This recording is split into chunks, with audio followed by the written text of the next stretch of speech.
আল্লাহ রাব্বুল আলামিন বলেন, কিয়ামতের ময়দানে বান্দার আমলনামাগুলো বান্দা পড়ার পরে রব্বুল আলামিন প্রত্যেকের জন্য ব্যবস্থা করবে।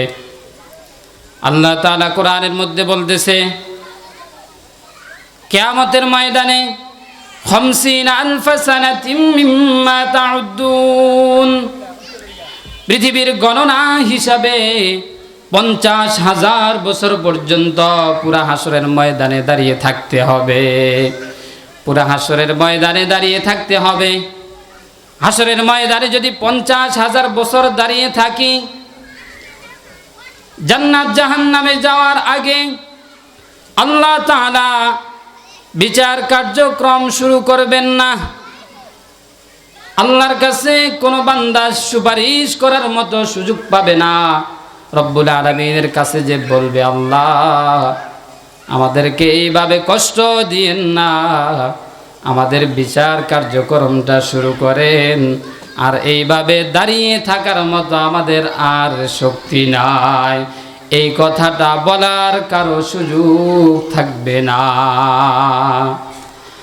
আল্লাহ তাআলা কোরআনের মধ্যে বলেন, কিয়ামতের ময়দানে আল্লাহ তাআলা হাসরের ময়দানে অপরাধীদেরকে আলাদা করে ফেলবেন। কোরআনের মধ্যে বলতেছে, ওয়ামতাজুল ইয়াউমা আইয়ুহাল মুজরিমুন আলাম আহাদ ইলাইকুম ইয়া বানি আদম আল্লা তা'বুদুশ শাইতান ইন্নাহু লাকুম আদুউম মুবিন। রব্বুল আলামিন বলেন, হাসরের ময়দানে মানুষগুলো যখন একত্রিত হবে, বিচার কার্যক্রম শুরু হওয়ার পরে রব্বুল আলামিন বলবে, আমার এই হাসরের ময়দানে যারা অপরাধী আছো, তোমরা এখান থেকে আলাদা হয়ে যাও। ওয়ামতাজুল ইয়াউমা আইয়ুহাল মুজরিমুন, হে অপরাধীগণ, তোমরা হাসরের ময়দানে দাঁড়িয়ে থেকো না, আমার ভালো ভালো বান্দাদের সাথে তোমরা এখান থেকে আলাদা হয়ে যাও। আল্লাহর এই কথা অনুযায়ী যদি আজকে আমরা এই পাঁচকাঠি মজলিসের মধ্যে, মাহফিলের মধ্যে যারা বসে আছি, তাদের কেউ যদি ওই কাতারের মধ্যে পড়ে যায়, তাদের কেউ যদি এই কাতারের মধ্যে পড়ে যায়, তাহলে আমাদের আর কোনো উপায় থাকবে না। আল্লাহ রাব্বুল আলামিন যদি আমাদেরকে অর্ডার করার পরে বলে যে তোমরা আলাদা হয়ে যাও, যদি আমি আর আপনি যদি ওই মজলিসের মধ্যে আলাদা হয়ে যাই, জাহান্নাম ছাড়া আর আমাদের কোনো গতি থাকবে না। আল্লাহ যদি বলে জাহান্নামে চলে যাও, জাহান্নামে যাওয়া ছাড়া আমাদের আর কোনো গতি থাকবে না।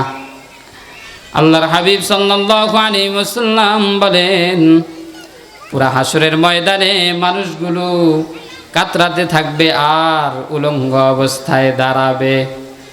আমরা যে প্রত্যেকটা মানুষ দুনিয়াতে আছি, এক একটা মানুষের পরনের মধ্যে কারো 2 কাপড়, কারো 3 কাপড়, কারো 4 কাপড়, কারো 5 কাপড়, এইভাবে কারো 6 কাপড়ও থাকে। শীতকালে কাপড়ের অভাব নাই।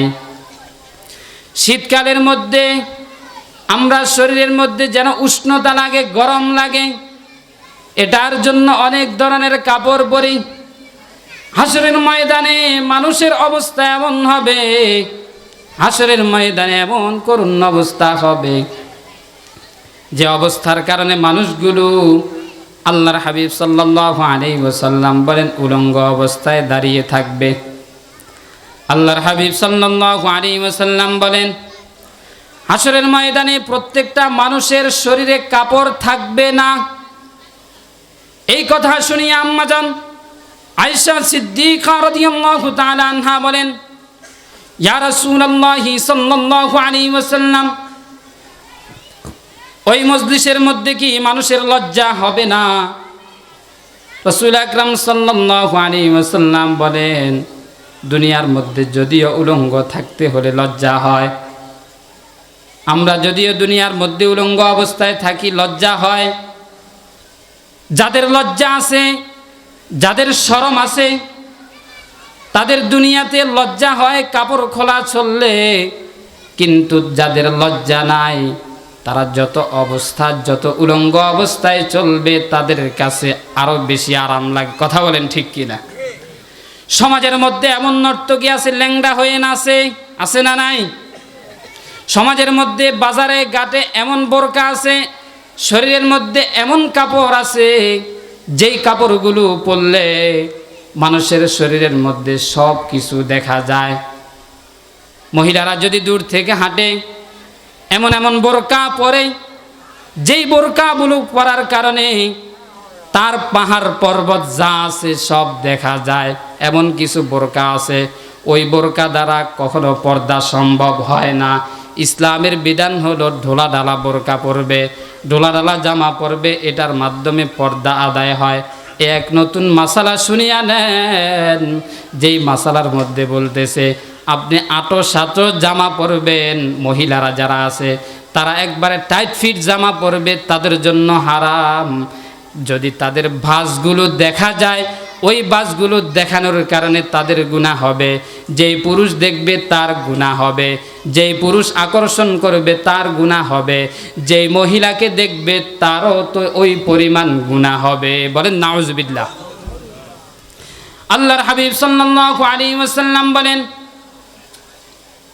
কিয়ামতের আগে মহিলারা এমন কিছু পোশাক পরিধান করবে, এমন কিছু মহিলা পৃথিবীতে জন্মগ্রহণ করবে, তারা পর্দা অবস্থায় রাস্তার মধ্যে হাঁটবে, কিন্তু আল্লাহর বিধান অনুযায়ী তারা হলো উলঙ্গ। তারা হলো উলঙ্গ, তাদের শরীরের মধ্যে কাপড় নাই, তারা মশারির মতো জামা পরে। তারা এইভাবে, পুরুষের জন্য বিধান হলো টাকনুর নিচে পায়জামা পরবে না। মহিলাদের জন্য বিধান হলো টাকনুর নিচে তার পুরা শরীরটা সদর। মহিলাদের জন্য বিধান হলো পুরা শরীরটা তার সদর।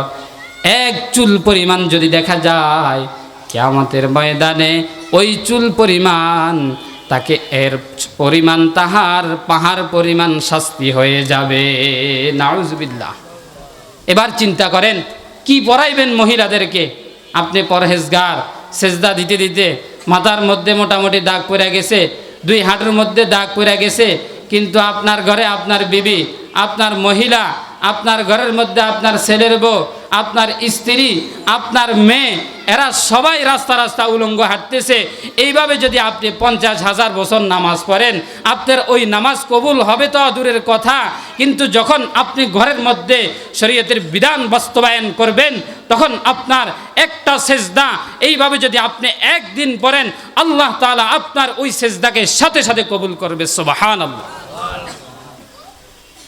এজন্য চিন্তা করেন কি পড়াইবেন মহিলাদেরকে, মহিলাদেরকে কি পড়াইবেন?